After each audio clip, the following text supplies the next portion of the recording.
कल्याणपूर्व विधानसभा मतदारसंघातील भाजप उमेदवार सुलभा गायकवाड यांचे बॅनर फाडले। मलंगगड परिसरात 4 ते 5 ठिकाणी फाडले गेले बॅनर।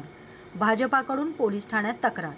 काल उपमुख्यमंत्री देवेंद्र फडणवीस यांनी सुलभा गायकवाड यांच्या प्रचारासाठी घेतली होती सभा।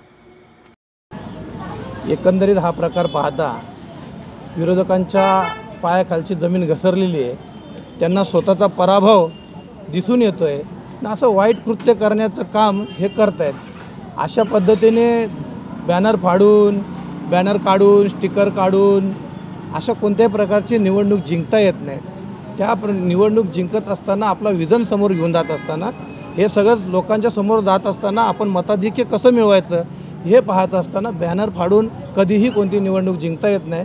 ह्या बॅनर फाडण्याच्या मागचं एकच आहे की येणाऱ्या काळामध्ये सुलभा गणपत गायकवाड हे मताधिक्याने निवडून येतील आणि विरोधकांचा पराभव त्यांना दिसून येतोय, त्यामुळे हा प्रकार घडतोय।